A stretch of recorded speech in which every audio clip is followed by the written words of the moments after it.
Like کریں، subscribe کریں اور بیل آئیکن کو ضرور دبائیں تاکہ آنے والے ویڈیوز اب تک سب سے پہلے پہنچے۔ اسی طریقے سے میں کچھ باتیں عرض کروں گا تو شاید آپ کو ہنسی بھی آئے، لیکن ضروری ہے یہ بات بتانا کہ صبح اٹھے، ٹھیک ہے نا، اب اٹھنے کے بعد بستر پر یوں ہی پڑے سست، یہ بھی آپ کا وقت ضائع ہو رہا ہے۔ بعض لوگ جو ہے وہ جمائی لینے میں، ہاتھ وہ کرنے میں اور اس میں 15-20 منٹ اس میں توڑ دیتے ہیں۔ بعض لوگوں کی سوچنے کی بیماری ہوتی ہے جو صرف بیت الخلاء میں جا کے سوچتے ہیں، وہاں بھی وقت ضائع کرتے ہیں۔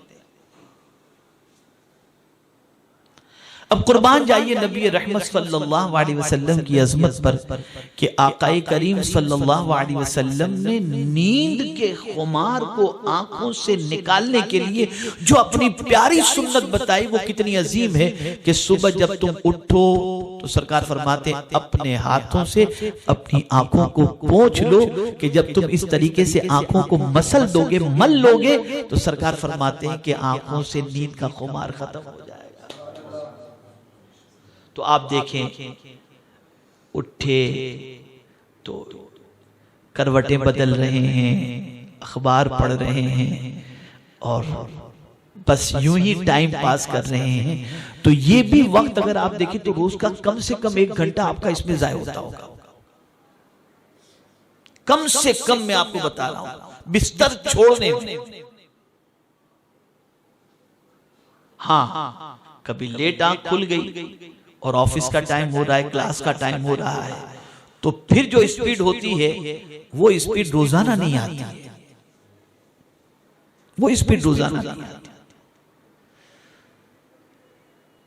اس اسپیڈ کو ریگولر لائف کے اندر، اور میں چیلنج کے ساتھ کہتا ہوں کہ اگر آپ نے ٹائم کی قدر کی نا تو روز اگر آپ 12 صفحات پڑھتے ہوں گے نا تو آج کے بعد ٹائم کی قدر و قیمت کریں گے تو روزانہ کم سے کم 24 یا 36 صفحات پڑھنے کی آپ کے اندر انشاءاللہ العظیم ٹائم آپ کے لیے مل جائے گا اور آپ اتنا مطالعہ کر سکیں گے۔ اسی طریقے سے گھر کے کاموں کے اندر جیسے شرٹ ایک جگہ رکھا ہے، پینٹ ایک جگہ رکھی ہے، کرتا ایک جگہ ہے، شلوار ایک جگہ ہے، بنیان ایک جگہ ہے، اتار کر کے کہیں بھی کپڑے ہم نے پھینک دیے۔ اسی طریقے سے ہماری کچھ اہم فائلیں ہیں، کاغذات ہیں، اتائے کہیں بھی رکھ دیے۔ تو اب ہوتا کیا ہے کہ جب ضرورت پڑی تو تلاش کرو۔ اب یہ تلاش کرنے میں آپ کا وقت ضائع ہوتا ہے۔ اب یہ جو وقت ضائع ہوتا ہے نا، یہ وقت آپ اگر سلیقے سے اتار کر ہر چیز کو اپنی جگہ رکھتے، ہر چیز کو جہاں سلیقے سے رکھنا ہے اس سلیقے سے آپ رکھتے، سوکس اپنی جگہ پر، رومال اپنی جگہ پر، امامہ شریف کی جگہ پر امامہ شریف، چادر کی جگہ پر چادر آپ نے رکھ دی، آپ کے بیگ کی جگہ پر آپ نے بیگ رکھ دیا، آپ کی کتابوں کی جگہ پر آپ نے، کبھی کبھی ایک ایک چیز کو تلاش کرنے کے اندر گھنٹوں لگ جاتے ہیں۔ یہ ہماری چھوٹی سی لاپرواہی ہمارے ٹائم کے ضائع ہونے کا سبب بن جاتی ہے۔ تو اپنے ٹائم کا اس طریقے سے بھی خیال رکھنا ضروری ہے تاکہ ہم اپنے ٹائم کو صحیح طور پر استعمال کر سکیں۔ اسی طریقے سے لاشعوری طور پر کچھ غلطیاں ہو جاتی ہیں اور وہ یہ ہے کہ کسی کے کام میں لگ جانا بلا وجہ، کوئی ضرورت نہیں لیکن بس وہ لگ گئی ہوئی، پڑھائی چھوٹ گئی، کلاس چھوٹ گئی، سبق چھوٹ گیا، یہ ساری چیزیں ہوتی ہیں یوں ہی بغیر، یعنی کوئی ایسا کام بھی نہیں تھا کہ اس کے کام میں لگا رہنا چاہیے۔ ہاں اگر کوئی امت مسلمہ میں سے کسی کی کوئی ایسی ضرورت پڑ گئی اور آپ اس کام میں لگ گئے تو الگ چیز ہے، لیکن کوئی ایسا میجر کام نہیں، آؤ تم کو میں کمپنی دیتا ہوں، کمپنی دیتا ہوں۔ مجھے یاد ہے ایک بزرگ تھے مرزا عبدالشکور بیگ علیہ رحمت و رضا، میں ان کو کبھی بھول نہیں سکتا، بڑے زبردست عاشق رسول تھے۔ اعلیٰ حضرت عظیم البرکت امام عشق و محبت کے خلیفہ قطب مدینہ علامہ ضیاء الدین مدنی رحمت اللہ تعالی علیہ کی محفل کے وہ شاعر تھے مدینہ منورہ میں. اور یہ جو کلام ہے نا اعلیٰ حضرت پر کہ احمد رضا کی شمع فروزاں ہے آج بھی، سب ان سے جلنے والوں کے ہو گئے گل ہو گئے چراغ، احمد رضا کی شمع فروزاں ہے آج بھی. یہ مدینہ شریف میں مرزا عبدالشکور بیگ علیہ الرحمہ نے قطب مدینہ کی محفل کے اندر کہ وہاں عرس اعلیٰ حضرت مدینہ شریف میں منا رہے تھے، تو اس موقع پر انہوں نے یہ کلام لکھا تھا. تو ان کا کلام بڑے زبردست ہے. ان کی لکھی ہوئی ایک نعت جو ہے حضور مجاہد ملت علیہ الرحمہ سرکار کی جالی مبارک کے سامنے پڑھتے تھے. اتنے بڑے وہ عاشق رسول. میری پہلی ملاقات کا واقعہ آپ کو بتاؤں. مجھے شروع سے بزرگوں سے ملنے کا شوق رہا، لیکن یہاں میں بتا دوں کہ پرائیورٹی میری یہ رہتی ہے کہ عالم بھی ہوں، عامل بھی ہوں، نسبت بھی ہو، یہ ساری چیزیں ہوں. میں ہر گلے میں مالا پہننے والے اور بال بڑھانے والے کے پیچھے نہیں دوڑتا. اور جن کی صحبت میں بیٹھنے کے بعد مجھے آخرت کی فکر پیدا ہو، میرے علم میں اضافہ ہو اور میرے اندر عمل کا جذبہ پیدا ہو، میں ایسی صحبت کو پسند کرتا ہوں. تو میں حضور اشرف العلماء علیہ رحمت و رضوان حضرت علامہ سید حامد اشرف صاحب علیہ رحمہ جو صاحب ترتیب تھے، جن کی نماز کبھی قضا نہیں ہوئی، اتنے پابند تھے اور مجھے اپنے بیٹے کی طرح چاہتے تھے. میری عادت تھی زمانہ طالب علم میں جب میں دارالعلوم محمدیہ میں پڑھتا تھا تو باولا مسجد میں مدرسہ تھا، ابھی یہاں پر آ گئے، وہاں بھی اور یہاں پر بھی مینارہ مسجد کے پاس. تو میری عادت تھی کہ میں وہاں سے 4 بجے مدرسے سے نکل آتا تھا اور عصر سے لے کر کے مغرب تک یہاں زکریا مسجد میں حضور اشرف العلماء علیہ رحمہ کی صحبت میں بیٹھتا تھا. بہت سارے تو مجھے حضرت کا بیٹا ہی سمجھتے تھے، اتنی حضرت مجھ پر شفقت فرماتے تھے. ایک دن درسگاہ میں ہم لوگ بیٹھے ہوئے تھے تو چھٹی سے پہلے حضرت نے مجھے طلب فرمایا. میں نحو کی کوئی کتاب پڑھ رہا تھا تو میں حاضر ہوا. حضرت نے فرمایا شاکر آج ظہر کی نماز تم ہمارے یہاں پڑھنا، میں تم کو ایک ولی سے ملاتا ہوں. مجھے خوشی ہوئی اور میں جلدی جلدی کھانا کھا کر یعنی کلاس یعنی درسگاہ سے فارغ ہو کر کھانا کھایا. کھانا کھا کر سیدھا میں زکریا مسجد پہنچا. اب جو ہے وہ ظہر کی نماز میں جماعت ختم ہوئی تو میں دیکھ رہا ہوں کہ کوئی ولی صاحب مجھے نظر آ جائے. تو وہی پرانے چہرے، کوئی نیا چہرہ مجھے نظر نہیں آیا. تو مجھے حیرت ہوئی. اب نماز ختم ہوئی، سب مسافے کے لیے حضرت کے پاس پہنچے، میں بھی پہنچا. دستبوسی میں نے کی. میں نے کہا حضرت وہ آ گئے؟ کہا نہیں میاں آنے والے ہوں گے لیکن آئیں گے سب.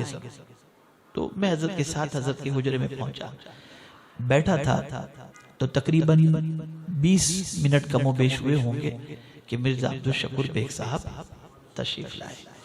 اب نورانی چہرہ، نورانی داڑھی، ماشاءاللہ. تو بیٹھے تو دیکھتے ہی آدمی کا دل ان کی طرف مائل ہو جائے. تو حضور اشرف العلماء علیہ رحمہ نے مرزا صاحب سے فرمایا مرزا صاحب وہ جو مدینے میں آپ نے نعتیں لکھی ہیں نا ذرا وہ سنائیے.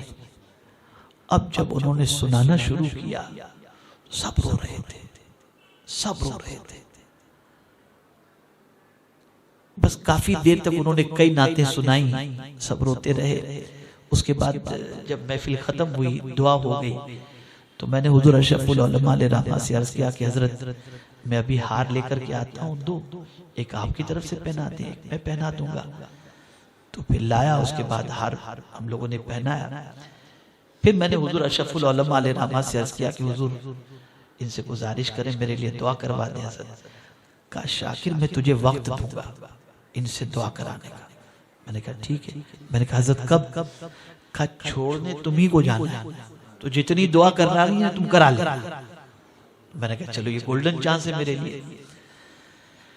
اب ہم جو ہے وہ جب حضرت جانے لگے تو میں بھی حضرت کے ساتھ اترا اور زکریا مسجد سے اتر کر سامنے کی گلی سے ہم لوگ جا رہے تھے. تو حضرت کو معلوم نہیں تھا کہ میں ساتھ میں چل رہا ہوں. تو حضرت نے یوں دیکھا تو میں ساتھ میں تھا. کہاں جا رہے مولانا؟ تو میں نے کہا حضور بس آپ کی کچھ صحبت نصیب ہو جائے اور آپ کو میں جو ہے قیام گاہ تک میں چھوڑ دوں آپ کے؟ نہیں، اب جملہ جو میں بتانا جو چاہتا ہوں وہ سنیے. نہیں، میرے ساتھ نہ چلیں، نہ میرا ہاتھ پکڑ کے آپ کو چلنا ہے، نہ مجھے اٹھا کر چلنا ہے، میں اپنے پیروں سے خود چلا جاؤں گا. اگر آپ میرے ساتھ بلا وجہ چلیں گے تو قیامت میں آپ کے بلا وجہ چلنے کا میرے ساتھ اس کا سوال مجھ سے ہوگا تو میں کیا جواب دوں گا؟ تو میں نے کہا حضور میرے لیے دعا فرما دیں. تو مجھے آج بھی وہ تاریخ یاد ہے، انہوں نے مجھ سے فرمایا میں تو دعا کروں گا لیکن 17 تاریخ کو فلاں مقام پر ایک بزرگ آنے والے ہیں، ان کی دعائیں لے لینا تمہارا بیڑا پار ہو جائے گا. یہ حضرت مجھ سے فرمایا تھا. تو اللہ والے وقت کا اتنا خیال کرتے ہیں، وقت کا اتنا خیال کرتے ہیں، بلا وجہ، بلا مقصد، بلا ضرورت، بالکل نہیں. اور پھر اس کے بعد مرزا عبدالشکور بیگ صاحب علیہ رحمت و رضوان سے جو قرب ہوا ہے تو الحمدللہ رب العالمین کہ پھر کئی سالوں تک بمبئی وہ جب بھی آتے تھے تو اللہ کا احسان عظیم ہے کہ پہلے مجھے یاد فرماتے تھے، پھر ہم لوگوں کے گھر پر آنا، لوگوں سے ملنا ملانا، اتنے تعلقات مضبوط ہو گئے حضرت کے ساتھ الحمدللہ کہ حضرت فرماتے تھے کہ میں مدینے جاتا ہوں اور سرکار کی بارگاہ میں جب اپنی طرف سے سلام پیش کرتا ہوں تو اس کے بعد سب سے پہلے مولانا تمہاری طرف سے میں سلام پیش کرتا ہوں. یہ حضرت کا الحمدللہ مجھ پر بڑا احسان اور بڑا کرم رہا. تو عرض کرنے کا منشا یہ کہ یہ اللہ والے وقت کا اتنا خیال کرتے ہیں، وقت کی اتنی قدر کرتے ہیں. ہم اس سرمایہ کو بھولے ہوئے ہیں. ایک گپ شپ چل رہی ہے، ہنسی مذاق، کیوں؟ اس کے بارے میں ہم سے سوال ہوگا. تو میرے پیارے ساتھیوں، میں آپ سے عرض یہ کرنا چاہتا تھا کہ وقت کی بھرپور قدر کرو. اسی طریقے سے آپ کو جاب پہ اگلے دن جانا ہے تو صبح اٹھ کے اپنے جاب کے وقت جانے کی ساری چیزوں کی تیاری مت کرو، اس لیے کہ اس وقت آپ بیدار ہوتے ہیں، جھجھلائے ہوئے ہوتے ہیں، جانے کا ٹینشن آپ کو ہوتا ہے. نکلنے سے پہلے رات کو اپنی سب تیاری کر لیں، مجھے یہ کپڑے پہننے ہیں، مجھے یہ فائل لینی ہے، مجھے اس کے بارے میں دیکھنا ہے، تاکہ صبح اٹھے فریش ہو سیدھا اپنے جاب پر نکل جائیں. اور اگر وقت کچھ آپ کے پاس ہے تو آپ تلاوت بھی کر سکتے ہیں، آپ جو ہے مزید اس کی تیاری بھی کر سکتے ہیں. اسی طریقے سے آپ دیکھیں وقت ضائع کرنے والے کی قدر کبھی بھی نہیں ہوتی، کبھی بھی نہیں ہوتی. اس کو ذہن میں رکھیں. اگر کہیں جاب کر رہے ہیں لیٹ ہوتے ہیں آپ کی قدر ختم. کہیں کسی کے یہاں وعدے پر پہنچنے کا آپ نے ٹائم بتایا نہیں پہنچے آپ کی قدر ختم. اور اللہ معاف فرمائے، 100 بار معاف فرمائے اور امت مسلمہ کو پروردگار صحیح شعور عطا فرمائے کہ آج اگر مسلمان کہتا ہے نا میں 8 بجے پہنچوں گا تو لوگ سمجھتے ہیں 8 کا مطلب 9، پروگرام 9 بجے شروع ہوگا مطلب 9:30. یہ سوچ بن چکی. یعنی ہم جو سب سے پیچھے اس وقت دنیا سے ہیں، وقت ضائع کرنے والوں میں سب سے زیادہ شمار ہمارا ہوتا ہے. تو میری گزارش یہ ہے کہ ان چیزوں کے بارے میں خاص طور پر خیال رکھیں. اسی طریقے سے یہ بات بھی آپ ذہن کے اندر رکھیں، ٹیلی فون پر کبھی کبھی بڑی لمبی گفتگو ہوتی رہتی ہے، بڑی لمبی گفتگو، اتنی لمبی کہ گھنٹوں گزر جاتے ہیں. تو اس کو بھی کنٹرول میں کریں. اسی طریقے سے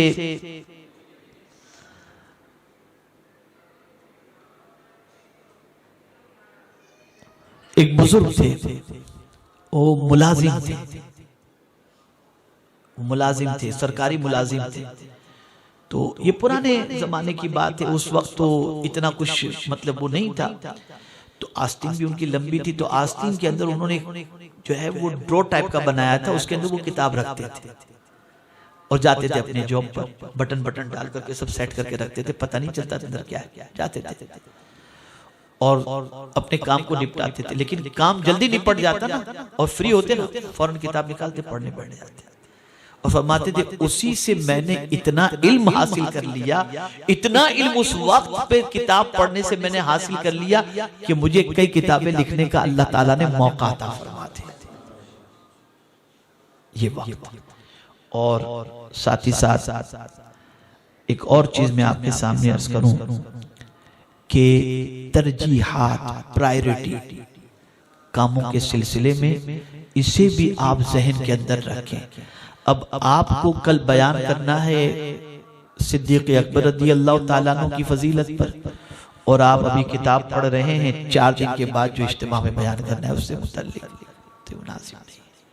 جو چیز جب کے لیے جو ٹائم ہے اسی ٹائم، فیملی کو ٹائم دو، بچوں کو ٹائم دو، اپنی صحت کو ٹائم دو، اپنے فن اور اپنے علم حاصل کرنے کو ٹائم دو، اپنی جاب کو ٹائم دو، اور ڈسپلین مینٹین کرنے کی کوشش کرو، اور ہر کام کو وقت پر ادا کرنے کی کوشش کرو، وقت سے مؤخر نہ کرو، اس لیے کہ اللہ عز و جل کل بروز قیامت ہم سے اپنے ٹائم کے بارے میں سوال پوچھے گا کہ میرے بندے میں نے زندگی تجھے دی تھی، وقت دیا تھا، اس کا استعمال کس طریقے سے تو نے کیا.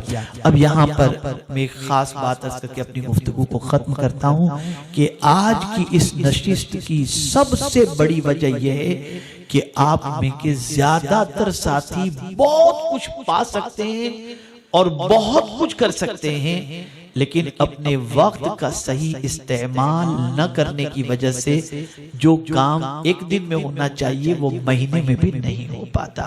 تو میری گزارش ہے اپنے وقت کی قدر کریں، اپنے وقت کو صحیح طور پر استعمال کریں، اور اپنے وقت کو ضائع کرنے سے پرہیز کریں.